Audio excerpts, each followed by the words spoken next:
L'ensemencement par épuisement. L'ensemencement par épuisement a pour objectif d'isoler des bactéries et d'obtenir des colonies bactériennes distinctes.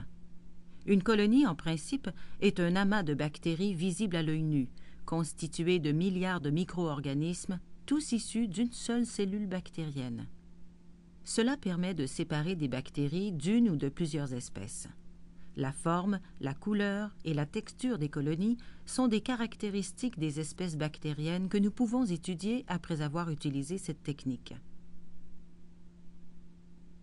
Afin de procéder à un ensemencement de bactéries avec la technique dite par épuisement, on a besoin des instruments suivants: un brûleur appelé Beck-Bunsen, une anse de platine, un bloc de bois,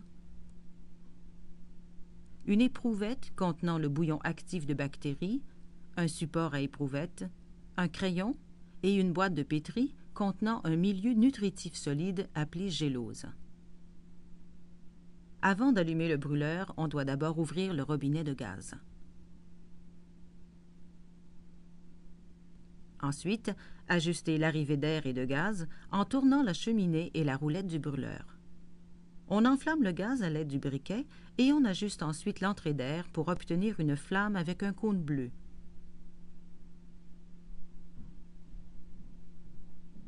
L'identification de la culture se fait sous la boîte de pétri à l'aide d'un crayon gras.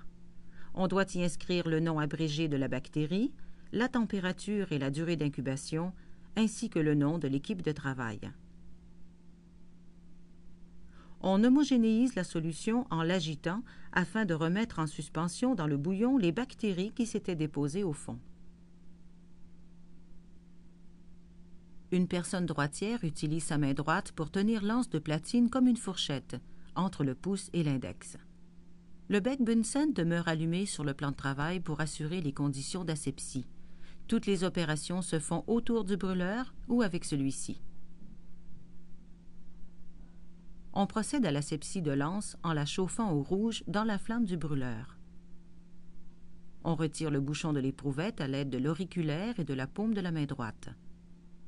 On procède à l'asepsie de l'ouverture de l'éprouvette en la passant dans la flamme du brûleur. Tout en restant près de la flamme, on plonge l'anse de platine dans le bouillon afin de prélever des bactéries. On retire l'anse sans toucher aux parois et on flambe de nouveau l'ouverture du tube. On referme le tout. On tient l'éprouvette par le corps et non par le bouchon. Tout en restant près de la flamme, on doit entrouvrir à 45 degrés le couvercle de la boîte de pétri et délicatement effectuer un tracé en zigzag sur la surface de la gélose jusqu'à ce que toute la surface soit rayée.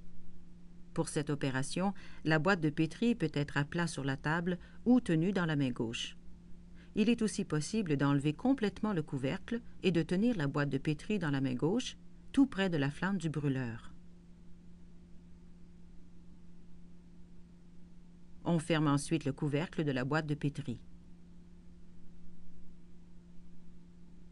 On stérilise de nouveau l'anse de platine en la chauffant au rouge avant de la remettre sur son support. Il est important de choisir la bonne température d'incubation. Ici, l'incubateur a été réglé à 37 degrés Celsius.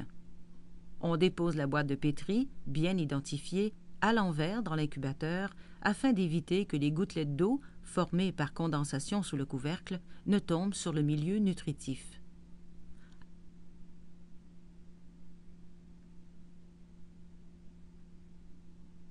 Après 24 heures d'incubation, on constate que les bactéries se sont multipliées et ont formé des colonies. Grâce à la technique par épuisement, les colonies sont isolées les unes des autres, ce qui facilitera leur observation et leur étude.